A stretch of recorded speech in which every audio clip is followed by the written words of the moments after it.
ಶ್ರೀಗುರುಭ್ಯೋ ನಮಃ. ಹರಿ ಓಂ. ಏಕದಂತಂ ಮಹಾಕಾಯಂ ವಾಣೀಂ ವಿದ್ಯಾಂ ಸರಸ್ವತೀಂ ನಮಾಮಿ ದೀನಬಾಲೋಹಂ ಜ್ಞಾನಮೋಕ್ಷಾರ್ಥಸಿದ್ಧಯೇ. ನಮಃ ಶಾಂತಾಯ ದಿವ್ಯಾಯ ಸತ್ಯಧರ್ಮಸ್ವರೂಪಿಣೆ ಸ್ವಾನಂದಾಮೃತತೃಪ್ತಾಯ ಶ್ರೀಧರಾಯ ನಮೋ ನಮಃ. ಜಗತ್ಕಲ್ಯಾಣಕಾರ್ಯಾಯ ನರರೂಪಧರಾಯ ಚ ಯೋಗಿರಾಜಾಯ ವಂದ್ಯಾಯ ಗುರುದಾಸಾಯ ತೇ ನಮಃ.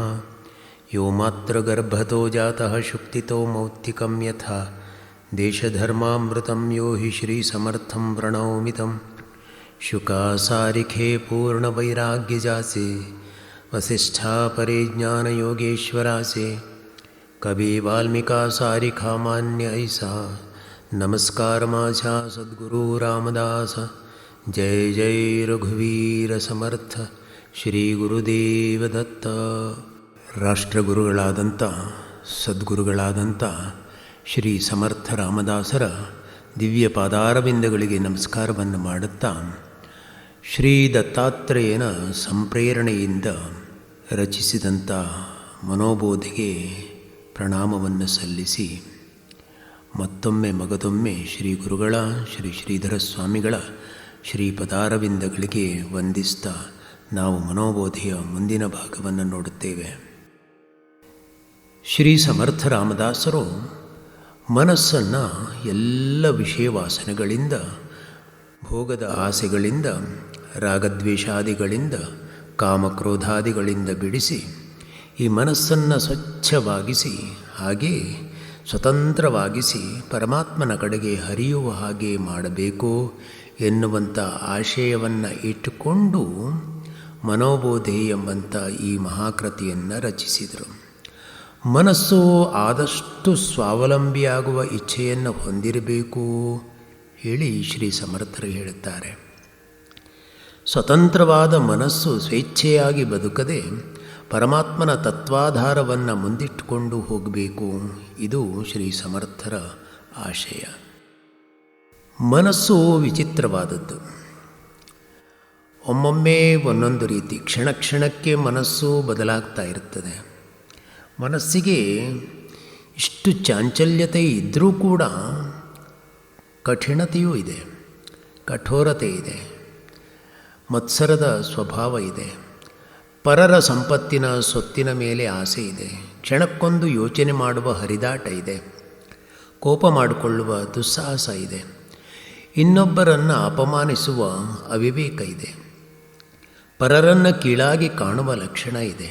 ಚಿಕ್ಕ ಚಿಕ್ಕ ವಿಷಯಗಳನ್ನು ದೊಡ್ಡದಾಗಿ ಮಾಡಿಕೊಂಡು ರಾತ್ರಿ ಹಗಲು ಚಿಂತೆ ಮಾಡುವ ದುಶ್ಚಿಂತನದ ಸ್ವಭಾವ ಮನಸ್ಸಿಗಿದೆ. ಸಜ್ಜನರನ್ನು ನಿಂದಿಸುವ ಹವ್ಯಾಸವೂ ಮನಸ್ಸಿಗಿದೆ. ದುರ್ಜನರನ್ನು ಗೌರವಿಸುವ, ಆದರಿಸುವ ಆಸಕ್ತಿಯೂ ಮನಸ್ಸಿಗಿದೆ. ಇನ್ನೊಬ್ಬರನ್ನು ಪೀಡಿಸುವ ಪರಿಪಾಠ ಇದೆ. ಸತ್ಯವನ್ನು ಸುಳ್ಳಾಗಿ ಮಾಡುವ ಬುದ್ಧಿವಂತಿಕೆಯೂ ಮನಸ್ಸಿಗಿದೆ. ಮಾಡಬಾರದ್ದನ್ನು ಮಾಡಬೇಕೆನ್ನುವಂಥ ಹಠದ ಸ್ವಭಾವ ಮನಸ್ಸಿಗಿದೆ. ಒಟ್ಟಾರೆ ಹೇಳುವುದಾದರೆ ಮನಸ್ಸು ಅಹಂಕಾರಿಯಾಗಲಿಕ್ಕೂ ಸಿದ್ಧ, ಅಪಮಾನ ಮಾಡಲಿಕ್ಕೂ ಸಿದ್ಧ, ಮತ್ತೊಬ್ಬರ ಮನಸ್ಸಿಗೆ ನೋವನ್ನುಂಟು ಮಾಡುವಂಥ ದುಸ್ಸಾಹಸವನ್ನು ಮಾಡಲಿಕ್ಕೂ ಸಿದ್ಧ. ಹೀಗೆ ಮನಸ್ಸಿನ ದುಸ್ವಭಾವವನ್ನು ಹೇಳಲಿಕ್ಕೆ ಹೋದರೆ ಬಹಳ ದೊಡ್ಡ ಗ್ರಂಥವಾಗಿಬಿಡುತ್ತದೆ. ಆದರೂ ಒಳ್ಳೆಯ ಮನಸ್ಸು ಇದೆ, ಮನಸ್ಸಿಗೆ ಮೃದುತ್ವ ಇದೆ. ಒಳ್ಳೆಯ ಮನಸ್ಸು ಮೃದುತ್ವವನ್ನು ಇಟ್ಕೊಂಡಿರ್ತದೆ. ಮನಸ್ಸಿಗೆ ಮಾನವೀಯತೆ ಇದೆ. ಅಂಥ ಮನಸ್ಸಿಗೆ ಮಾನವೀಯತೆ ಇದೆ. ಮನಸ್ಸಿಗೆ ಮನಸ್ಸಿನ ಮಹತ್ವ ಗೊತ್ತಿದೆ. ಮನಸ್ಸಿಗೆ ತಂದೆ ತಾಯಿಗಳನ್ನು ಪ್ರೀತಿಸುವ ಗುಣ ಇದೆ. ಮನಸ್ಸಿಗೆ ನಾಚಿಕೆಯ ಸ್ವಭಾವ ಇದೆ. ಮನಸ್ಸಿಗೆ ಮಾನಮರ್ಯಾದೆ ಇದೆ. ಮನಸ್ಸಿಗೆ ಮಾಧವನ ಪ್ರಜ್ಞೆ ಇದೆ. ಮನಸ್ಸೇ ಮನಸ್ಸು ಮಾಡಿದರೆ ನಿಶ್ಚಲವಾಗಿ ಬಿಡುತ್ತದೆ. ಮನಸ್ಸು ಸಜ್ಜನರ ಸಂಘವನ್ನು ಬಯಸುತ್ತದೆ ಅಲ್ಲವೇ? ಮನಸ್ಸು ಜ್ಞಾನಕ್ಕಾಗಿ ಪ್ರಯತ್ನ ಪಡುತ್ತದೆ. ಮನಸ್ಸು ಪಾಠ ಪ್ರವಚನಗಳನ್ನು ಮೆಲುಕು ಹಾಕ್ತದೆ. ಮನಸ್ಸು ಅಸಾಧಾರಣವಾದ ಲಕ್ಷಣವನ್ನು, ಸ್ವಭಾವವನ್ನು ಕರಗತ ಮಾಡಿಕೊಳ್ಳುತ್ತದೆ. ಮನಸ್ಸು ಇನ್ನೊಬ್ಬರನ್ನು ಆದರಿಸ್ತದೆ, ಗೌರವಿಸ್ತದೆ. ಮನಸ್ಸು ಗುರು ಹಿರಿಯರನ್ನು ಸನ್ಮಾನಿಸ್ತದೆ, ಪೂಜಿಸ್ತದೆ. ಮನಸ್ಸು ಶ್ರದ್ಧೆಯನ್ನು ಅಳವಡಿಸಿಕೊಳ್ಳುತ್ತದೆ. ಮನಸ್ಸು ಉತ್ತಮ ವಸ್ತುಗಳನ್ನು ಬಯಸ್ತದೆ. ಮನಸ್ಸು ಗುಣವಂತರ ಸಂಘ ಮಾಡುತ್ತದೆ. ಮನಸ್ಸು ದೇವರ ಸನ್ನಿಧಾನಕ್ಕೆ ಹೋಗಲಿಕ್ಕೆ ಪ್ರೋತ್ಸಾಹಿಸ್ತದೆ. ಮನಸ್ಸು ದೇವರ ಚಿಂತನೆ ಮಾಡುತ್ತದೆ. ಮನಸ್ಸು ಪರರಿಗೆ ಒಳಿತನ್ನು ಬಯಸ್ತದೆ. ಮನಸ್ಸು ದಾನ ಮಾಡುವ ಹಾಗೆ ಹೇಳುತ್ತದೆ. ಮನಸ್ಸು ಒಳ್ಳೆಯ ಕೀರ್ತಿಗಾಗಿ ಹಂಬಲಿಸ್ತದೆ. ಮನಸ್ಸು ವೈರಾಗ್ಯವನ್ನು ಆಶ್ರಯಿಸ್ತದೆ. ಮನಸ್ಸು ಭಗವತ್ ಸಾಧನೆಗೆ ಮುಂದಾಗ್ತದೆ. ಹೀಗೆ ಮನಸ್ಸಿನ ಒಳ್ಳೆಯ ಸ್ವಭಾವಗಳನ್ನು ಮಾತ್ರ ಗಮನಕ್ಕೆ ತಂದುಕೊಂಡು ಶ್ರೀ ಸಮರ್ಥರಾಮದಾಸರು ಮನಸ್ಸಿಗೆ ಸಾಧು ಮನಸ್ಸೇ ಹೇಳಿ ಮೃದುವಾಗಿ ಮಧುರವಾಗಿ ತಮ್ಮ ತತ್ವವನ್ನು ಮನೋಬೋಧೆಯಾಗಿ ಬೋಧಿಸ್ತಾ ಇದ್ದಾರೆ. ಹಾಗಾದರೆ ಮನಸ್ಸಿಗೆ ಏನೇನು ಸಂಸ್ಕಾರ ಬೇಕು ಕೇಳಿದರೆ ಶುದ್ಧತೆ ಬೇಕು, ಸರಿಯಾದ ವಿಚಾರ ಇರಬೇಕು. ಮನಸ್ಸಿಗೆ ಭಗವಚ್ಚಿಂತನದ ಅಖಂಡ ಹವ್ಯಾಸ ಇರಬೇಕು. ಮನಸ್ಸಿಗೆ ಕೆಟ್ಟದ್ದು ಯಾವುದೋ ಒಳ್ಳೆಯದು ಯಾವುದೋ ಹೇಳುವ ನೈಜ ತಿಳುವಳಿಕೆ ಇರಬೇಕಲ್ವೇ. ಮನಸ್ಸಿಗೆ ನಯವಿನಯಗಳ ಸ್ವಭಾವ ಇರಬೇಕು. ಮನಸ್ಸಿಗೆ ತಂದೆ ತಾಯಿಗಳು ಕೊಡುವ ಉತ್ತಮ ಸಂಸ್ಕಾರಗಳ ಸ್ವಭಾವ ಇರಬೇಕು. ಮನಸ್ಸಿಗೆ ಬೇಡದ್ದನ್ನು ಬಿಡುವ ಛಲ ಇರಬೇಕು. ಮನಸ್ಸಿಗೆ ಅವರಿವರಲ್ಲಿ ಬೇಡಿ ಬದುಕಬಾರದು ಹೇಳುವ ಸ್ವಾಭಿಮಾನ ಇರಬೇಕು. ಮನಸ್ಸಿಗೆ ಸಮಯವನ್ನು ಅರಿತು ನಡೆಸುವ ಗುಣ ಇರಬೇಕು. ಮನಸ್ಸಿಗೆ ಪಾಪಪ್ರಜ್ಞೆ ಇರಬೇಕು. ಮನಸ್ಸಿಗೆ ಪುಣ್ಯಗಳಿಕೆಯ ಹಂಬಲ ಇರಬೇಕು. ಮನಸ್ಸಿಗೆ ಗೌರವತ್ವ ಇರಬೇಕು. ಮನಸ್ಸಿಗೆ ಸಮಚಿತ್ತತೆಯ ಅಭ್ಯಾಸ ಇರಬೇಕು. ಮನಸ್ಸಿಗೆ ಸಮನ್ವಯದ ಶಕ್ತಿ ಇರಬೇಕು. ಮನಸ್ಸಿಗೆ ಸಮತಾಯೋಗದ ಬಲ ಇರಬೇಕು. ಮನಸ್ಸಿಗೆ ಸಮಸ್ಯೆಗಳನ್ನು ಪರಿಹಾರ ಮಾಡಿಕೊಳ್ಳುವಂಥ ಯುಕ್ತಿ ಇರಬೇಕು. ಮನಸ್ಸಿಗೆ ಕ್ಷಮತೆಯ ಬಲ ಬೇಕು. ಮನಸ್ಸಿಗೆ ಸಹಿಸಿಕೊಳ್ಳುವ ರೀತಿ ಗೊತ್ತಿರಬೇಕು. ಮನಸ್ಸಿಗೆ ಜ್ಞಾನದ ಇಚ್ಛೆ ಇರಬೇಕು. ಮನಸ್ಸಿಗೆ ಯೋಗದಲ್ಲಿ ಆಸಕ್ತಿ ಇರಬೇಕು. ಮನಸ್ಸಿಗೆ ಗುರು ಹಿರಿಯರ ಮಾತಿನಲ್ಲಿ ನಂಬಿಕೆ ಇರಬೇಕು. ಮನಸ್ಸಿಗೆ ಪ್ರಸನ್ನ ಭಾವ ಇರಬೇಕು. ಮನಸ್ಸಿಗೆ ಸಂತುಷ್ಟತೆ ಇರಬೇಕು. ಮನಸ್ಸಿಗೆ ಸಂತೃಪ್ತಿ ಇರಬೇಕು. ಮನಸ್ಸಿಗೆ ದೂರದೃಷ್ಟಿ ಇರಬೇಕು. ಮನಸ್ಸಿಗೆ ಆತ್ಮಚಿಂತನೆ ಇರಬೇಕು. ಮನಸ್ಸಿಗೆ ದೈವಾನುಗ್ರಹ ಇರಬೇಕು. ಮನಸ್ಸಿಗೆ ಭಕ್ತಿ ಪ್ರೇಮದ ಸೊಗಡೆ ಇರಬೇಕು. ಮನಸ್ಸಿಗೆ ಕೂಡಿ ಬಾಳುವ ಯೋಗ್ಯತೆ ಇರಬೇಕು. ಮನಸ್ಸಿಗೆ ಸತ್ಸಾಧನೆಯ ಶ್ರಮ ಇರಬೇಕು. ಮನಸ್ಸಿಗೆ ನಿತ್ಯ ನಿಯಮಗಳ ಕ್ರಮ ಇರಬೇಕು. ಮನಸ್ಸಿಗೆ ಪರಹಿತದ ದೃಷ್ಟಿ ಇರಬೇಕು. ಮನಸ್ಸಿಗೆ ಪರೋಪಕಾರದ ಭಾವ ಇರಬೇಕು. ಮನಸ್ಸಿಗೆ ಕೃತಜ್ಞತಾ ದೃಷ್ಟಿ ಇರಬೇಕು. ಮನಸ್ಸಿಗೆ ಸದ್ಗುಣಗಳ ಸಂಸ್ಕಾರ ಇರಬೇಕು. ಮನಸ್ಸಿಗೆ ಲೋಕವ್ಯವಹಾರ ಗೊತ್ತಿರಬೇಕು. ಮನಸ್ಸಿಗೆ ಮೌನದ ಜ್ಞಾನ ಇರಬೇಕು. ಮನಸ್ಸಿಗೆ ಮಾನಮರ್ಯಾದೆ ಇರಬೇಕು. ಮನಸ್ಸಿಗೆ ಧೈರ್ಯ ಇರಬೇಕು. ಮನಸ್ಸಿಗೆ ಶೌರ್ಯ ಇರಬೇಕು. ಮನಸ್ಸಿಗೆ ದಾನಗುಣ ಇರಬೇಕು. ಮನಸ್ಸಿಗೆ ಸತ್ಯ ತಿಳಿದಿರಬೇಕು. ಮನಸ್ಸಿಗೆ ಸಾರಗ್ರಹಣ ಶಕ್ತಿ ಇರಬೇಕು. ಮನಸ್ಸಿಗೆ ಸುಖ ದುಃಖಗಳ ಪರಿಜ್ಞಾನ ಇರಬೇಕು. ಮನಸ್ಸಿಗೆ ಆತಿಥ್ಯದ ಸ್ವಭಾವ ಇರಬೇಕು. ಮನಸ್ಸಿಗೆ ಆಶಾತ್ಯಾಗ ಗೊತ್ತಿರಬೇಕು. ಮನಸ್ಸಿಗೆ ಔದಾರ್ಯ ಇರಬೇಕು. ಮನಸ್ಸಿಗೆ ಗುರುಬಲ ಇರಬೇಕು. ಮನಸ್ಸಿಗೆ ಉತ್ತಮ ಮನೋಧರ್ಮ ಇರಬೇಕು. ಮನಸ್ಸಿಗೆ ಉತ್ಸಾಹ ಇರಬೇಕು. ಮನಸ್ಸಿಗೆ ಅಸಾಧ್ಯವಾದದ್ದನ್ನು ಸಾಧಿಸುವ ಛಲ ಇರಬೇಕು. ಮನಸ್ಸಿಗೆ ಪರಮಾತ್ಮನ ರಕ್ಷೆ ಇರಬೇಕು. ಮನಸ್ಸಿಗೆ ಸ್ತ್ರೀಯರಲ್ಲಿ ಪೂಜ್ಯತೆ ಇರಬೇಕು. ಮನಸ್ಸಿಗೆ ನಿಶ್ಚಲತೆ ಇರಬೇಕು. ಮನಸ್ಸಿಗೆ ಮಾಧವನ ನೆನಪಿರಬೇಕು. ಮನಸ್ಸಿಗೆ ಮನುಷ್ಯತ್ವ ಇರಬೇಕು. ಮನಸ್ಸಿಗೆ ಇದ್ದೂ ಇರದಂಥ ನಿರ್ಲಿಪ್ತತೆ ಇರಬೇಕು. ಮನಸ್ಸಿಗೆ ಮನೋಬೋಧೆಯಾಗ್ತಾ ಇರಬೇಕು. ಹೀಗೆ ಮನಸ್ಸು ಉತ್ತಮೋತ್ತಮವಾದ ಸಂಸ್ಕಾರಗಳ ಬಲದಿಂದ ಈ ಜಗದ್ವಿಷಯಗಳ ಮೇಲೆ ಗೆಲುವನ್ನು ಸಾಧಿಸಿ ಪರಮಾತ್ಮಾನುಗ್ರಹಕ್ಕೆ ಪೂರ್ಣ ಯೋಗ್ಯತೆಯನ್ನು ಹೊಂದಿರಬೇಕು. ಇದು ಶ್ರೀ ಸಮರ್ಥ ರಾಮದಾಸರ ಆಶಯವಾಗಿತ್ತು. ಈ ಕಾರಣದಿಂದಲೇ ಜಗತ್ತಿನ ಎಲ್ಲರ ಮನಸ್ಸುಗಳಿಗೆ ಮನೋಬೋಧೆ ಎನ್ನುವಂಥ ಮಹಾ ಸಂಹಿತೆಯ ಸಂಕಲವನ್ನು ಅನುಗ್ರಹಿಸಿದರು. ಇಂತಹ ಶ್ರೀ ಸಮರ್ಥ ರಾಮದಾಸರ ಮನೋಬೋಧಿಗೆ ನಮಸ್ಕಾರ ಮಾಡುತ್ತಾ ನಾವು ಮುಂದಿನ ಓವಿಯನ್ನು ನೋಡ್ತಾ ಇದ್ದೇವೆ. ಜೈ ಜೈ ರಘುವೀರ ಸಮರ್ಥ ಮನಿ ಮಾನವ ವ್ಯರ್ಥ ಚಿಂತಾವಹಾತೆ ಅಕಸ್ಮಾತ್ ಹೋಣಾರಹೋ ನಿಜಾತೆ घड़े भोगणे सर्वहि कर्मयोगे मति मंदते खेदमाने वियोगे. ಜೈ ಜೈ ರಘುವೀರ ಸಮರ್ಥ. ಮನುಷ್ಯನು ಮನಸ್ಸಿನಲ್ಲಿ ವ್ಯರ್ಥವಾಗಿ ಚಿಂತಿಸ್ತಾ ಇರ್ತಾನೆ. ಆಗಬೇಕಾದದ್ದೆಲ್ಲ ಆಗಿಯೇ ಹೋಗ್ತದೆ. ಎಲ್ಲವನ್ನೂ ಕರ್ಮಾನುಸಾರವಾಗಿ ಭೋಗಿಸಬೇಕಾಗ್ತದೆ. ಮಂದಮತಿ ವಿಯೋಗವಾದದ್ದಕ್ಕೆ ದುಃಖಿಸ್ತಾನೆ. ಬಹುತೇಕ ಮನುಷ್ಯರು ಚಿಂತಾಸಕ್ತರಾಗಿ ಇರ್ತಾರೆ. ಚಿಂತನಾಸಕ್ತರು ಅಥವಾ ಚಿಂತನಾಶೀಲರು ಬಹಳ ಕಡಿಮೆ. ಚಿಂತೆ ಬಿಟ್ಟರೆ ಚಿಂತನೆ ಉಂಟಾಗ್ತದೆ, ಆದರೆ ಚಿಂತೆ ಬಿಡುವುದಿಲ್ಲ.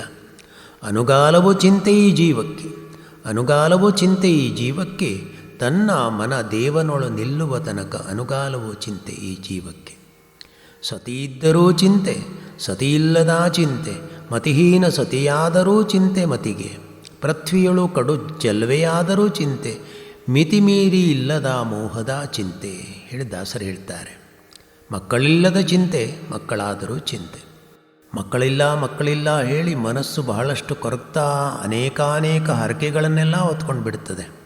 ಮಕ್ಕಳಿಲ್ಲದವರಿಗೆ ಮಾತ್ರ ಚಿಂತೆಯಲ್ಲ, ಇಲ್ಲಿ ಸುತ್ತಮುತ್ತಲಿನವರೂ ಕೂಡ ಪಾಪ ಅವರಿಗೆ ಮಕ್ಕಳಾಗಲಿಲ್ಲ ಹೇಳಿ ಚಿಂತಿಸ್ತಾರೆ, ನಿಂದಿಸ್ತಾರೆ.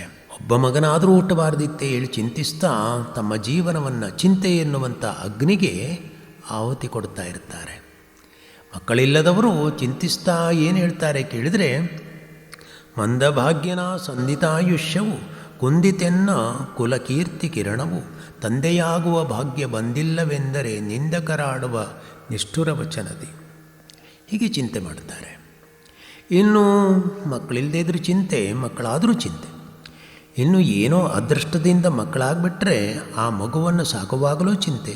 ಮುಂದೇನಾಗ್ತದೆಯೋ ಈ ಮಗು, ಎಲ್ಲಾದರೂ ಆಟ ಗೀಟ ಆಡಲಿಕ್ಕಾಗಿ ಮಗು ಹೋದರೆ ಎಲ್ಲಿ ಬಿದ್ದು ಗಾಯ ಮಾಡ್ಕೊಳ್ತದೆಯೋ ಹೇಳಿ ಚಿಂತೆ ಮಾಡ್ತಾರೆ. ನಂತರ ತನ್ನ ಮಗನು ಸರಿಯಾಗಿ ಓದುತ್ತಾನೋ ಅಥವಾ ಇನ್ನೇನಾದರೂ ಅಂಟಿಸ್ಕೊಳ್ತಾನೋ ಹೇಳಿ ಚಿಂತೆ ಮಾಡ್ತಾರೆ. ಮಗನ ಮುಂದಿನ ಬದುಕಿನ ಕುರಿತು ಚಿಂತಿಸ್ತಾರೆ.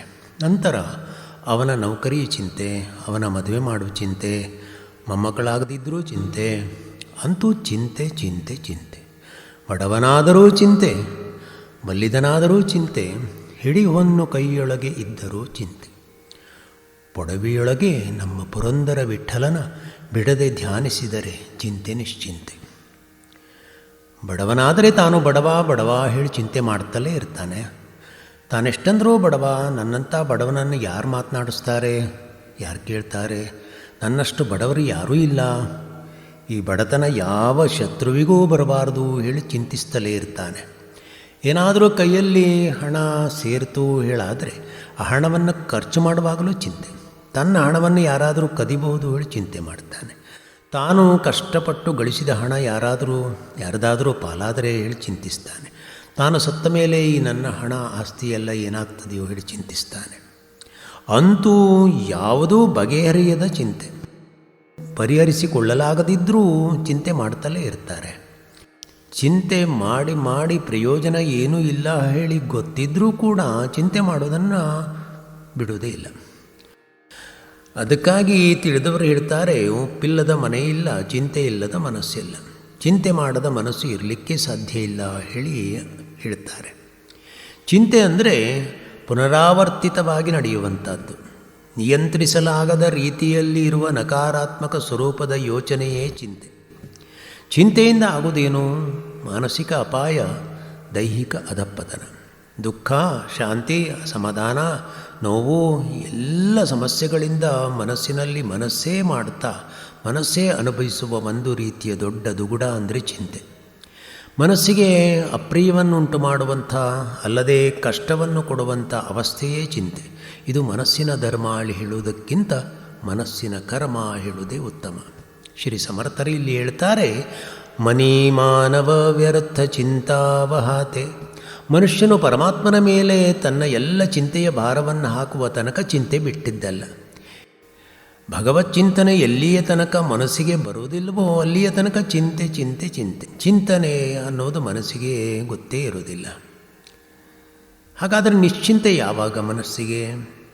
ಈ ಸಂಸಾರರೂಪಿ ಭವಸಾಗರದಲ್ಲಿ ಜನ್ಮ ತಾಳಿದಂಥವನಿಗೆ ಒಂದಲ್ಲ ಒಂದು ಚಿಂತೆ ಇದ್ದೇ ಇರುತ್ತದೆ. ಮನುಷ್ಯನಿಗೆ ಜನನದಿಂದ ಅಂತ್ಯದವರೆಗೆ ಚಿಂತೆ ಇಲ್ಲದೆ ಒಂದು ಘಳಿಗೆ ಇರುವುದಿಲ್ಲ. ಮನುಷ್ಯನು ಜನ್ಮಕ್ಕೆ ಬರುವಾಗಲೇ ಚಿಂತೆಯ ಗಂಟನ್ನು ಸಂಗಡ ಹೊತ್ತು ತಂದಿರ್ತಾನೆ. ಅವನು ಶ್ರೀಮಂತನಾಗಲಿ ಬಡವನಾಗಲಿ ಚಿಂತೆ ಎನ್ನುವುದು ಯಾರಿಗೂ ಬಿಡಲಿಲ್ಲ. ಅರಸನಿಗೂ ಚಿಂತೆ, ಅಗಸನಿಗೂ ಚಿಂತೆ. ಚಿಂತೆ ಎಂಬ ಭೂತ ತನ್ನ ತಲೆಯನ್ನು ವರ್ಷಕ್ಕೂ ವಿಸ್ತಾರ ಮಾಡ್ತಾ ಹೋಗ್ತದೆ. ಬೆಳೆಸಿದವನಿಗೆ ಧಾರಣೆ ಸಾಲದು ಎಂಬ ಚಿಂತೆ, ಕೊಳ್ಳುವವನಿಗೆ ಮಿತಿಮೀರಿದ ಬೆಲೆ ಕೊಟ್ಟು ಕೊಳ್ಳುವ ಬಗೆ ಹೇಗೆ ಎಂಬ ಚಿಂತೆ. ಈ ಮಧ್ಯೆ ತೆರಿಗೆಯನ್ನು ಕಟ್ಟುವ ಚಿಂತೆ, ತೆರಿಗೆಯನ್ನು ತಪ್ಪಿಸಿಕೊಳ್ಳುವ ಚಿಂತೆ. ಹೀಗೆ ವ್ಯಾವಹಾರಿಕವಾಗಿಯೂ ಯಾರನ್ನೂ ಬಿಡದೆ ಚಿತ್ರ ವಿಚಿತ್ರ ರೂಪದಲ್ಲಿ ಕಾಡ್ತಾ ಇದೆ ಈ ಚಿಂತೆ.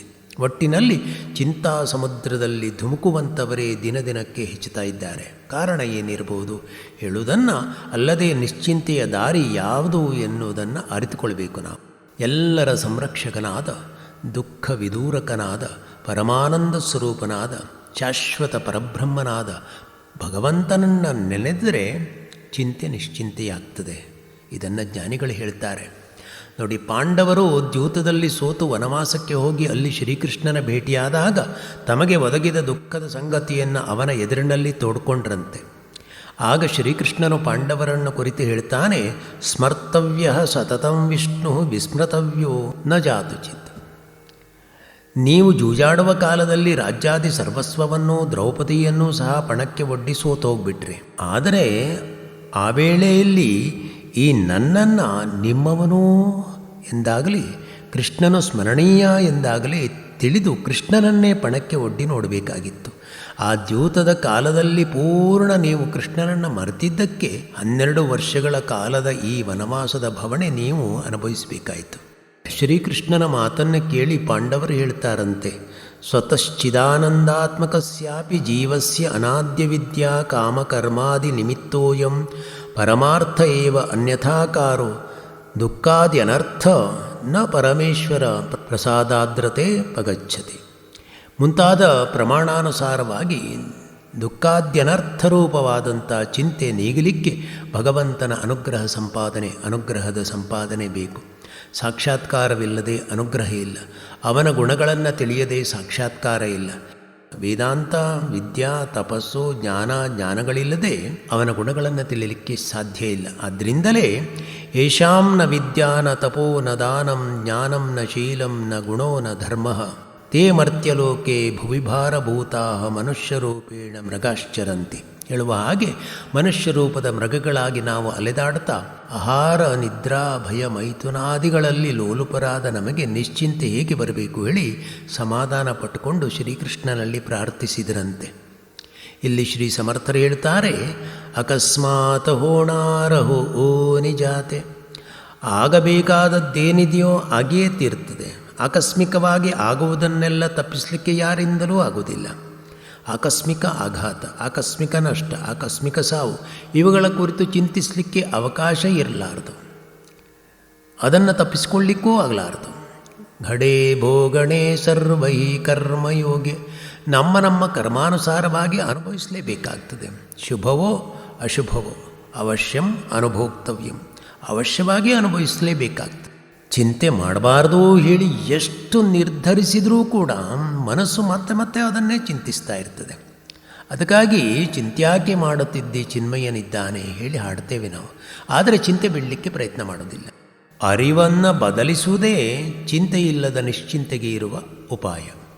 ಭಗವಂತನ ಕುರಿತಾಗಿ ಚಿಂತನೆಗೆ ಆರಂಭವಾಯಿತು ಮನಸ್ಸಿನಲ್ಲಿ ಹೇಳಾದರೆ ನಮ್ಮ ಅರಿವು ಆ ಪರಮಾತ್ಮನಲ್ಲಿ ಒಂದಾಗ್ತಾ ಇರ್ತದೆ. ಆಗ ಚಿಂತೆಯ ಪರಿಹಾರ ಆದ ಹಾಗೆ.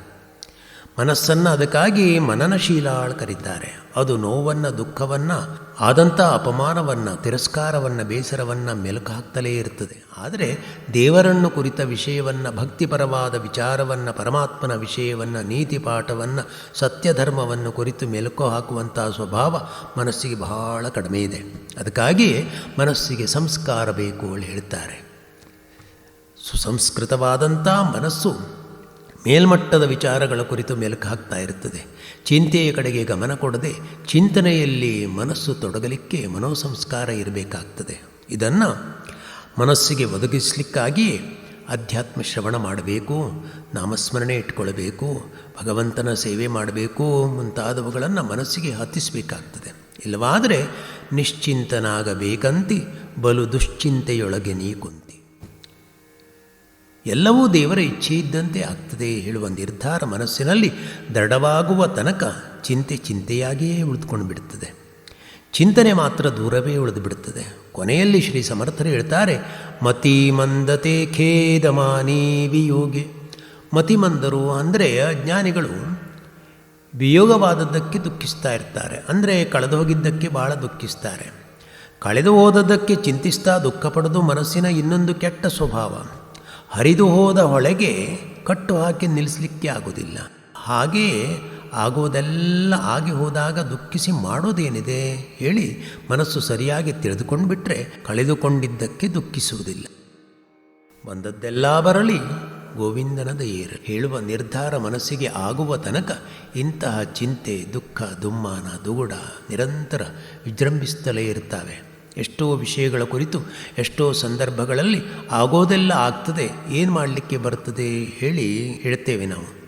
ಆ ಮಾತು ಬಹಳ ಸಹಾಯಕಾರಿ, ಧೈರ್ಯ ತುಂಬುತ್ತದೆ.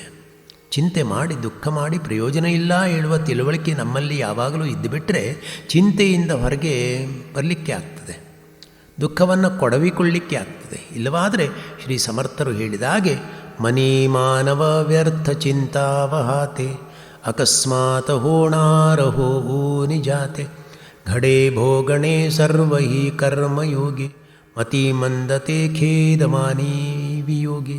ಇದು ಆಗ್ತಲೇ ಇರ್ತದೆ. ನೋಡಿ, ನಾವು ಅಧ್ಯಾತ್ಮ ಶ್ರವಣ ಮಾಡ್ತಾ ಇದ್ದೇವೆ. ಈ ಅಧ್ಯಾತ್ಮ ಶ್ರವಣ ಚಿಂತೆ ಹುಟ್ಟಿಸುವಂಥದ್ದಲ್ಲ, ಮನಸ್ಸನ್ನು ಚಿಂತನೆಗೆ ತೊಡಗಿಸುವಂಥದ್ದು. ಚಿಂತನೆಗೆ ಮನಸ್ಸು ತೊಡಗಿದ ಕೂಡಲೇ ಚಿಂತೆಯನ್ನು ಬಿಡಲೇಬೇಕಾಗ್ತದೆ. ಹೀಗೆ ಮನಸ್ಸಿಗೆ ಉತ್ತಮೋತ್ತಮ ವಿಚಾರಗಳನ್ನು ತಿಳಿಸ್ತಲೇ ಇದ್ದರೆ ಅದು ಚಿಂತನಾಶೀಲವಾಗ್ತದೆ, ಇಲ್ಲದಿದ್ದರೆ ಚಿಂತಾಸಕ್ತವ. ಈಗ ಶ್ರೀ ಸಮರ್ಥ ರಾಮದಾಸರು ಮನೋಬೋಧಿಯ ಮುಂದಿನ ಓವಿಯನ್ನು ಹೇಳ್ತಾ ಇದ್ದಾರೆ.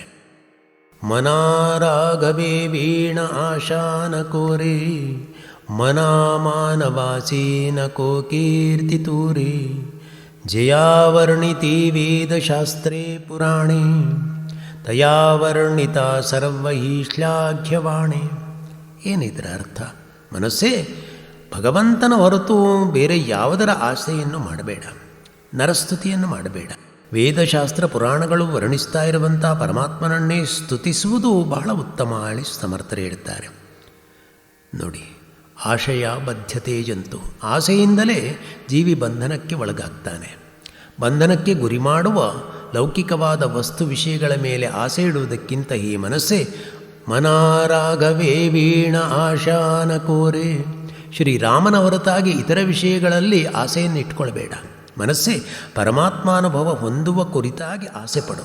ಶ್ರೀರಾಮನನ್ನು ನಿನ್ನಲ್ಲಿ ನೋಡಿ ಆನಂದಿಸುವ ಸಲುವಾಗಿ ಶ್ರೀರಾಮನನ್ನು ಪ್ರೀತಿಸು. ಪರಮಾತ್ಮ ಪ್ರಾಪ್ತಿಯ ಆಸೆಯಿಂದ ನೀನು ಬಂಧಿತನಾಗಲಿಕ್ಕೆ ಸಾಧ್ಯ ಇಲ್ಲ. ನಿನ್ನ ಎಲ್ಲ ಬಂಧನವೂ ಶ್ರೀರಾಮ ಎನ್ನುವಂಥ ಪರಮಾತ್ಮನ ಚಿಂತನೆಯಿಂದ ನಷ್ಟವಾಗ್ತದೆ. ಬಂಧನ ಬಿಡಿಸುವ ದೇವರಲ್ಲಿ ಆಸೆಯನ್ನಿಟ್ಟುಕೋ, ಬಂಧನವನ್ನು ಉಂಟು ಮಾಡುವ ವಿಷಯಗಳಲ್ಲಿ ಆಸೆಯನ್ನು ಇಟ್ಕೊಳ್ಬೇಡ ಅಳು ಶ್ರೀ ಸಮರ್ಥರು ಹೇಳ್ತಾರೆ. ಇದಕ್ಕೆ ಒಂದು ದೃಷ್ಟಾಂತವನ್ನು ನಾವು ನೋಡುತ್ತೇವೆ.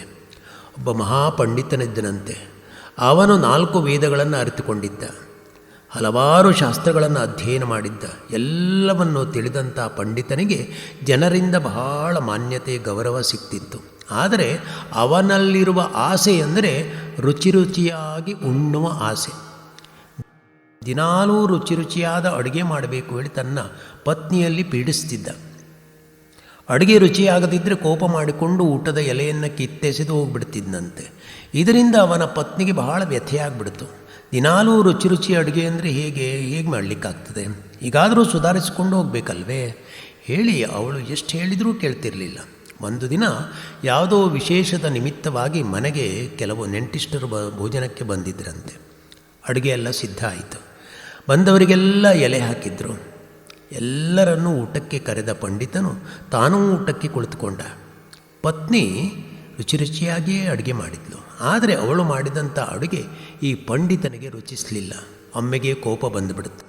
ತನ್ನ ಮನೆಗೆ ಬಂದಂಥ ನೆಂಟಿಷ್ಟರೆಲ್ಲ ಊಟಕ್ಕೆ ಕುಳಿತುಕೊಂಡಿದ್ದಾರೆ ಹೇಳುವುದನ್ನೂ ಗಮನಿಸದೆ, ಗುಣದ ಗೌರವವನ್ನೂ ಮನದ ಭಾವವನ್ನೂ ಅರಿತುಕೊಳ್ಳದೆ ಆ ಪಂಡಿತನು ಊಟದ ಎಲೆಯನ್ನು ಎತ್ತಿ ಬಿಸಾಡಿ ಕೈ ತೊಳಿಲಿಕ್ಕೆ ಹೋಗ್ತಾನೆ. ಆಗ ಅವನ ಪತ್ನಿಗೆ ಬಹಳ ಅಪಮಾನವಾಗಿಬಿಡ್ತು. ಅವಳೇನು ಮಾಡಿದ್ಲು?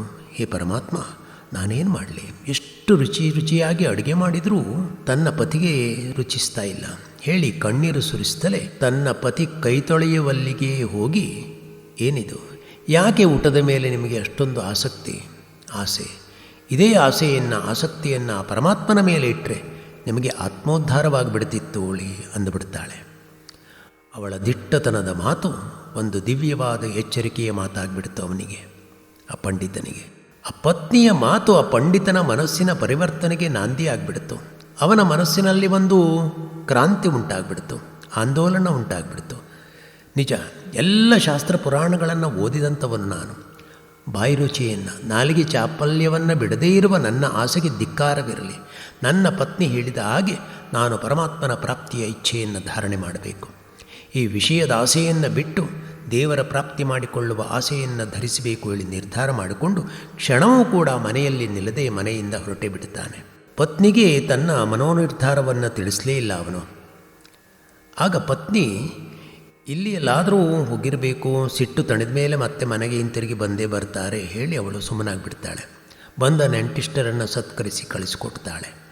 ಆದರೆ ದಿನ ಕಳೀತು, ಮರುದಿನವೂ ಕಳೀತು, ವಾರ ಉರುಳಿತು. ಕೆಲವರಲ್ಲಿ ಕೇಳ್ತಾಳೆ, ಯಾರಿಗೂ ಗೊತ್ತಿಲ್ಲ. ಭಗವಂತನಲ್ಲಿಯೇ ಪ್ರಾರ್ಥಿಸಿಕೊಳ್ತಾಳೆ. ಹೀಗೆ 1 ವರ್ಷವೇ ಕಳೆದೋಗ್ಬಿಡ್ತು. ಮನೆ ಬಿಟ್ಟು ಹೋದಂಥ ಪಂಡಿತನು ನೇರವಾಗಿ ಪಾಂಡುರಂಗನ ದಿವ್ಯ ಕ್ಷೇತ್ರವಾದ ಪಂಢರಪುರಕ್ಕೆ ಹೋಗ್ಬಿಟ್ನಂತೆ. ಅಲ್ಲಿ ತನ್ನ ಪಾಂಡಿತ್ಯದ ಮೇಲಿನ ಅಭಿಮಾನ ಅಹಂಕಾರಗಳನ್ನೆಲ್ಲ ತ್ಯಾಗ ಮಾಡಿ ತಾನು ಯಾರು ಹೇಳುವುದನ್ನು ಯಾರಲ್ಲಿಯೂ ಹೇಳಿಕೊಳ್ಳದೆ ವಿಠ್ಠಲನ ಸ್ಮರಣೆ ಮಾಡುತ್ತಾ ನೆಲ ಒರೆಸುವುದು, ಗುಡಿಸುವುದು, ನೀರು ತರುವುದು ಮುಂತಾದ ಸೇವೆಗಳನ್ನು ಭಕ್ತಿಯಿಂದ ಮಾಡುತ್ತಾನೆ. ಶ್ರೀ ಪಾಂಡುರಂಗನ ಸಾಕ್ಷಾತ್ಕಾರವೇ ಅವನ ಮನಸ್ಸಿನ ಹಿರಿಯ ಆಸೆಯಾಗ್ಬಿಡ್ತು. ಅವನಲ್ಲಿ ಅಖಂಡವಾದ ಬದಲಾವಣೆ ಉಂಟಾಗ್ಬಿಡ್ತು. ಪರಮಾತ್ಮನ ಹೊರತಾಗಿ ಅವನ ಮನಸ್ಸಿಗೆ ಏನೊಂದೂ ಬೇಕಾಗಿರಲಿಲ್ಲ. ಜಗದ್ರಕ್ಷಕನಾದ ಪಾಂಡುರಂಗ ಪರಮಾತ್ಮನಿಗೆ ಅವನ ಭಕ್ತಿ ಸೇವೆಗಳೆಲ್ಲ ಇಷ್ಟವಾಗ್ಬಿಟ್ವು. ಆ ಪರಮಾತ್ಮನು ಅನುಗ್ರಹ ಮಾಡುವ ಸಮಯ ಬಂದೇ ಬಿಡಿತು. ಒಂದು ದಿನ ಏನಾಯಿತು ಕೇಳಿದರೆ, ಎಲ್ಲ ಸೇವೆ ಮುಗಿಸಿ ಒಬ್ಬನೇ ಕುಳಿತುಕೊಂಡಿದ್ದ. ಆಗ ಪರಮಾತ್ಮನ ದರ್ಶನ ಅವನಿಗೆ ಆಗ್ತದೆ. ಆ ಪಂಡಿತನಿಗೆ ಆನಂದವಾಗ್ಬಿಡ್ತು. ನಖಶಿಕಾಂತ ರೋಮಾಂಚನವಾಗ್ಬಿಡ್ತು. ಕಣ್ಣುಗಳಿಂದ ಅಶ್ರುಧಾರೆ ಹರಿತಾ ಇದೆ. ತನ್ನ ಅಂತರಂಗದ ಆಶಾಮೂರ್ತಿಯಾದ ಪಾಂಡುರಂಗ ವಿಠ್ಠಲನ ಪದಾರವಿಂದಗಳ ಮೇಲೆ ಭಕ್ತಿಯಿಂದ ಹೊರಳಾಡುತ್ತಾನೆ. ಆಗ ವಿಠ್ಠಲನು ಹೇಳ್ತಾನೆ, ಹೇ ಬ್ರಾಹ್ಮಣೋತ್ತಮ, ಸದಾ ನಿನ್ನ ಜೊತೆಯಲ್ಲಿಯೇ ನಾನಿರ್ತೇನೆ. ಈಗ ನೀನು ಏನು ಮಾಡಬೇಕು ಅಂದರೆ, ಮೊದಲು ನಿನ್ನ ಗುರುವಿಗೆ ಹೋಗಿ ನಮಸ್ಕಾರ ಮಾಡಬೇಕು. ಪಂಡಿತನಿಗೆ ಬಹಳ ಆಶ್ಚರ್ಯವಾಗಿಬಿಡುತ್ತದೆ. ಪರಮಾತ್ಮ ನನ್ನ ಗುರು ಯಾರು? ಆಗ ಪಾಂಡುರಂಗನ ಹೇಳ್ತಾನೆ, ಬ್ರಾಹ್ಮಣೋತ್ತಮ, ನಿನ್ನ ಪತ್ನಿಯೇ ನಿನಗೆ ಗುರುವಾಗಿಬಿಟ್ಟಿದ್ದಾಳೆ. ನನ್ನ ಕಡೆಗೆ ಕಳಿಸಿದ್ದು ಅವಳೇ. ಹಾಗಾಗಿ ಅವಳು ನಿನಗೆ ಗುರು ಸಮಾನ. ಗುರುದರ್ಶಿತ ಮಾರ್ಗೇಣ ಮನಃ ಶುದ್ಧಿಂತು ಕಾರೆಯಿತು. ಗುರು ತೋರಿದ ಮಾರ್ಗದರ್ಶನದಿಂದಲೇ ನಿನ್ನ ಮನಸ್ಸಿನಲ್ಲಿ ಬದಲಾವಣೆಯಾಗಿ ನಿನ್ನ ವಿಷಯದಾಸೆ ಹೋಗಿ ನನ್ನ ಪ್ರಾಪ್ತಿಯ ಆಸೆ ನಿನ್ನಲ್ಲಿ ಮೂಡಿಬಿಡ್ತು. ಅದಕ್ಕಾಗಿ ನಿನ್ನ ಗುರುವಿಗೆ ನಮಸ್ಕಾರ ಮಾಡು ಹೇಳಿ ಅದೃಶ್ಯನಾಗ್ಬಿಡ್ತಾನೆ ಆ ಪಾಂಡುರಂಗ. ಪಂಡಿತನಿಗೆ ರೋಮಾಂಚನವಾಗ್ತದೆ. ತಡ ಮಾಡಲಿಲ್ಲ, ಮನೆಯ ದಾರಿ ಹಿಡಿತಾನೆ. ತನ್ನ ಪತಿ ಮನೆಗೆ ಬರ್ತಾ ಇರೋದನ್ನು ದೂರದಿಂದಲೇ ನೋಡಿದಂಥ ಅವನ ಸತಿ ಸಂತೋಷ ಸಂಭ್ರಮದಿಂದ ಅಂಗಳಕ್ಕೆ ಓಡೋಡಿ ಬರ್ತಾಳೆ. ಅಷ್ಟರಲ್ಲಿ ಆ ಪಂಡಿತನು ತನ್ನ ಪತ್ನಿಗೆ ದೀರ್ಘದಂಡ ನಮಸ್ಕಾರ ಮಾಡಿಬಿಡ್ತಾನೆ. ಪತ್ನಿಗೆ ಆಶ್ಚರ್ಯವಾಗ್ತದೆ. ಇದೇನು ಮಾಡ್ತಾ ಇದ್ದೀರಿ ಹೇಳಿ ಗಾಬರಿಯಿಂದ ಕೇಳ್ತಾಳೆ. ಆಗ ಅವನು, ನೀನು ನನಗೆ ಪತ್ನಿಯಲ್ಲ, ನನ್ನ ಸದ್ಗುರು ನೀನು ಹೇಳಿ ಹೇಳ್ತಲೇ ಅವನ ಕಣ್ಣುಗಳಲ್ಲಿ ಆನಂದ ಬಾಷ್ಪ ಹರಿಯುತ್ತದೆ. ಎಲ್ಲ ಸಂಗತಿಯನ್ನು ತಿಳಿಸ್ತಾನೆ.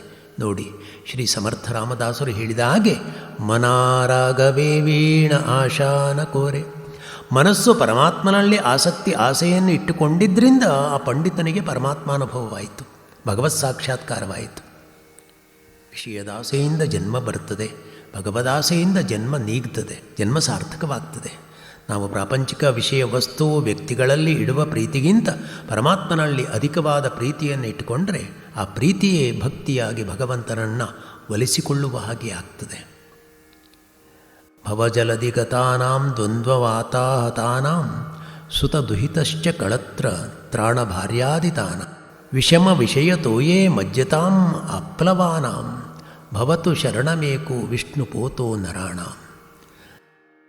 ದಡವೇ ಇಲ್ಲದಿರುವ ಈ ಸಂಸಾರ ಸಮುದ್ರದಲ್ಲಿ ಬಿದ್ದು ಸುಖ ದುಃಖಾದಿಗಳೆಂಬ ಚಂಡಮಾರುತಗಳ ಹೊಡೆತವನ್ನು ತಾಳಲಿಕ್ಕೆ ಆಗದೆ, ಸತಿಸುತಾದಿ ಬಂಧುಗಳ ರಕ್ಷಣೆ ಎನ್ನುವಂಥ ಭಾರವನ್ನು ಹೊರಲಿಕ್ಕೆ ಆಗದೆ, ವಿಷಯಾದಿಗಳಿಂದ ತುಂಬಿದ ನೀರೊಳಗೆ ಮುಳುಗಿ ತಪ್ಪಿಸಿಕೊಳ್ಳಲಿಕ್ಕೆ ಯಾವ ಉಪಾಯವೂ ಕಾಣದೆ ಇರುವಂಥ ಮನುಷ್ಯರಿಗೆ, ಜೀವಿಗಳಿಗೆ ಭಗವಂತ ಎನ್ನುವಂಥ ನೌಕೆ ಸಿಕ್ಕಿ ರಕ್ಷಣೆ ಮಾಡಬೇಕಾಗಿದೆ.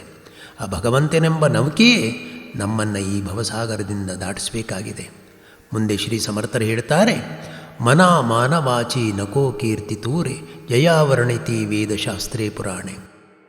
ದೇವರನ್ನು ಸ್ತುತಿ ಮಾಡಬೇಕೇ ವಿನಃ ನರಸ್ತುತಿ ಮಾಡಬಾರ್ದಂತೆ. ವೇದಶಾಸ್ತ್ರ ಪುರಾಣಗಳು ಯಾರನ್ನು ವರ್ಣಿಸ್ತಾ ಇದ್ದಾವೋ ಆ ಭಗವಂತನನ್ನೇ ಸ್ತುತಿಸುವುದು ಶ್ಲಾಘ್ಯಾಳು ಹೇಳ್ತಾರೆ. ನಾವು ಅನೇಕ ಸಾರಿ ದೇವರನ್ನು ಮರೆತು ಲೌಕಿಕ ಜನರನ್ನು ಕೊಂಡಾಡ್ತೇವೆ. ಗುರುವನ್ನು ಮರೆತು ಯಾರ್ಯಾರನ್ನೋ ನಾವು ಆಧರಿಸ್ತೇವೆ. ಒಬ್ಬನು ಸ್ತ್ರೀಯನ್ನು ವರ್ಣಿಸ್ತಾನೆ, ಒಬ್ಬನು ರಾಜಕಾರಣಿಯನ್ನು ಕೊಂಡಾಡ್ತಾನೆ, ಒಬ್ಬನು ಸಿನಿಮಾ ನಟರನ್ನು ಹೊಗಳ್ತಾ ಇರ್ತಾನೆ, ಒಬ್ಬನು ಅಧಿಕಾರಿಯನ್ನು ಕೀರ್ತಿಸ್ತಾನೆ. ಹೀಗೆ 10 ಹಲವು ರೀತಿಗಳಿಂದ ಮನುಷ್ಯರು ವ್ಯಕ್ತಿಗಳನ್ನು ಹೊಗಳ್ತಾ ಕೊಡುತ್ತಾರೆ. ತಮ್ಮೊಳಗೇ ಇರುವ ತಮ್ಮ ಜೀವನದ ಸಾರಥಿಯೇ ಆಗಿರುವ ಪರಮಾತ್ಮನನ್ನು ಮರೆತು ಬಿಡ್ತಾರೆ. ದೇವರ ಕುರಿತಾಗಿ ಏನನ್ನೂ ಮಾಡದೆ ವ್ಯರ್ಥ ಜನ್ಮ ನಷ್ಟ ಮಾಡಿಕೊಳ್ತಾ ಇರ್ತಾರೆ. ಅದಕ್ಕಾಗಿಯೇ ಶ್ರೀ ಸಮರ್ಥರು ನರಸ್ತುತಿ ಮಾಡ್ತಾ ಕೊಡದೆ ದೇವರನ್ನು ಸ್ತುತಿಸಿದರೆ ನಿನ್ನ ಉದ್ಧಾರವಾಗ್ತದೆ ಹೇಳ್ತಾರೆ ಮನಸ್ಸಿಗೆ. ಜಯಾ ವರ್ಣಿತಿ ವೇದಶಾಸ್ತ್ರೇ ಪುರಾಣೆ. ವೇದಶಾಸ್ತ್ರಗಳು ಪುರಾಣಾದಿಗಳು ಯಾವಾತರನ್ನು ಪ್ರತಿಪಾದಿಸ್ತಾ ಇವೆಯೋ ಸ್ತುತಿಸ್ತಾ ಇವೆಯೋ ಅಂತ ಪರಮಾತ್ಮನನ್ನು ಸ್ತುತಿಸು ಹೇಳ್ತಾರೆ. ಪರಮಾತ್ಮನನ್ನು ಸ್ತುತಿ ಮಾಡುವುದರಿಂದ ಮನಸ್ಸಿಗೆ ಸಂಸ್ಕಾರವಾಗ್ತದೆ, ಚಿತ್ತಶುದ್ಧಿಯಾಗ್ತದೆ, ಭಗವತ್ ಕೃಪೆಯಾಗ್ತದೆ, ಮನೋಭೀಷ್ಟ ಈಡೇರುತ್ತದೆ, ಮನೋದೌರ್ಬಲ್ಯ ನಷ್ಟವಾಗ್ತದೆ, ಮನೋದಾರಿದ್ರ್ಯದ ನಾಶವಾಗ್ತದೆ. ಪರಮಾತ್ಮನನ್ನು ಕೀರ್ತಿಸುವುದರಿಂದ ಭಜಿಸುವುದರಿಂದ ಜನ್ಮ ಸಾರ್ಥಕತೆಯಾಗ್ತದೆ, ಮನಸ್ಸಿಗೆ ಆನಂದದ ಮಹಾ ಅನುಭವವಾಗ್ತದೆ. ಶರತಲ್ಪ ಗತೋ ಭೀಷ್ಮ ಸಸ್ಮಾರ ಗರುಡಧ್ವಜಂ. ವಿಪತ್ತುಗಳ ಅಂದರೆ ಕಷ್ಟಗಳ ಹೊಡೆತದಿಂದ ಕಂಗಾಲಾಗಿದ್ದರೂ ಕೂಡ ಯಾವಾಗಲೂ ಪರಮಾತ್ಮನನ್ನ ಮನಸ್ಸಿನಲ್ಲಿ ನೆಲೆಬೇಕಂತೆ, ಸ್ಮರಿಸಬೇಕಂತೆ. ಶರಶಯ್ಯೆಯಲ್ಲಿ ಇದ್ದಾಗಲೂ ಕೂಡ ಭೀಷ್ಮನು ಗರುಡಧ್ವಜನಾದ ಶ್ರೀಹರಿಯನ್ನು ಸ್ಮರಿಸ್ತಲೇ ಇದ್ದನು ಹೇಳುತ್ತದೆ ಈ ಶ್ಲೋಕ. ಶ್ರೀಪತೇ ಪದಯುಗಂ ಸ್ಮರಣೀಯಂ ಲೀಲಯಾ ಭವಜಲಂ ತರಣೀಯಂ. ಭಗವಂತನ ಪಾದದ್ವಯಗಳನ್ನು ನೆನೆಯಬೇಕು, ಸುಲಭವಾಗಿ ಸಂಸಾರ ಸಾಗರವನ್ನು ದಾಟಬೇಕು ಹೇಳುತ್ತದೆ ಈ ಶ್ಲೋಕ. ಪರಮಾತ್ಮನೇ ಹೇಳಿದ್ದಾನೆ, ಅಪಿಚೇತ್ಸು ದುರಾಚಾರೋ ಭಜತೆ ಮಾಂ ಅನನ್ಯಭಾಗ್ ಸಾಧುರೇವ ಹಿ ಮಂತವ್ಯ ಸಮ್ಯಕ್ ವ್ಯವಸಿತೋ ಹಿ ಸಹ. ಅತ್ಯಂತ ದುರಾಚಾರಿಯಾದಂಥವನೂ ಕೂಡ ಅನನ್ಯ ಭಕ್ತಿಯಿಂದ ನನ್ನನ್ನು ಭಜಿಸಿದರೆ ಅವನನ್ನು ಸಾಧು ಹೇಳಿ ತಿಳ್ಕೊಳ್ಬೇಕು. ಯಾಕಂದರೆ ಅವನು ಸರಿಯಾದ ನಿಶ್ಚಯ ಮಾಡಿದವನಾಗಿರ್ತಾನೆ ಹೇಳಿ ಭಗವಂತನೇ ಹೇಳ್ತಾನೆ. ಕೃಷ್ಣ ಕೃಷ್ಣೇತಿ ಕೃಷ್ಣೇತಿ ಯೋ ಮಾಂ ಸ್ಮರತಿ ನಿತ್ಯಶಃ ಜಲಂ ಭಿತ್ವಾ ಯಥಾ ಪದ್ಮಂ ನರಕಾದುದ್ಧರಾಮ್ಯಹಂ. ನೀರನ್ನು ಭೇದಿಸಿಕೊಂಡು ಕಮಲ ಹೇಗೆ ಮೇಲೆದ್ದು ಬರುತ್ತದೆಯೋ ಹಾಗೆ ಅವರನ್ನು ನಾನು ಭವಸಮುದ್ರದಿಂದ ಮೇಲಕ್ಕೆ ಎತ್ತುತ್ತೇನೆ ಹೇಳಿ ಪರಮಾತ್ಮನೇ ಹೇಳ್ತಾನೆ. ಅವ್ಯಾವೃತ್ತ ಭಜನಾತ್. ಭಜಿಸುವುದು ಅಂದರೆ ಅಷ್ಟು ಶ್ರೇಷ್ಠ. ಏಕನಾಥರು ಹೇಳ್ತಾರೆ, ತತ್ಕಾಳ ಜಾವಯ ದೇಹಾಭಿಮಾನ ಅಖಂಡ ಮಾಛೇ ಭಜನ ಗೀತ ನೃತ್ಯ ಹರಿಕೀರ್ತನ ಸರ್ವಾಭೂತಿ ಸಮಾನ ಸದ್ಭಾವ. ಅಭಿಮಾನ ನಷ್ಟವಾಗ್ತದೆ ಪರಮಾತ್ಮನನ್ನು ಸ್ಮರಿಸುವುದರಿಂದ. ಅಭಿಮಾನ ತ್ಯಾಗಕ್ಕೆ ನನ್ನ ಭಜನೆ ಸ್ಮರಣೆ ಕಾರಣ ಹಳೆ ಪರಮಾತ್ಮನೇ ಹೇಳ್ತಾನೆ. ರಾಮನಾಮ ಜಪತಾಂ ಕುತೋ ಭಯಂ ಸರ್ವತಾಪಶಮನೈಕ ಭೇಷಜಂ. ಎಲ್ಲ ತಾಪಗಳ ಪರಿಣಾಮಕ್ಕೂ ಒಂದೇ ಒಂದು ದಿವ್ಯವಾದ ಔಷಧಿ ಅಂದರೆ ರಾಮನಾಮ. ಅವನನ್ನು ಸ್ಮರಿಸಿದವನಿಗೆ ಭಯವೇ ಇಲ್ಲ. ಸ ಸಂಕೀರ್ತ್ಯಮಾನ ಶೀಘ್ರಮೇವ ಆವಿರ್ಭವತಿ ಅನುಭಾವಯತಿ ಚ ಭಕ್ತಾನ್ ಹೇಳಿ ನಾರದರು ಹೇಳುತ್ತಾರೆ. ಹೀಗೆ ಕೀರ್ತಿಸಲ್ಪಡುವ ಪರಮಾತ್ಮನು ಶೀಘ್ರವಾಗಿಯೇ ಪ್ರತ್ಯಕ್ಷನಾಗ್ತಾನೆ, ಭಕ್ತರ ಅನುಭವಕ್ಕೆ ಬರ್ತಾನೆ.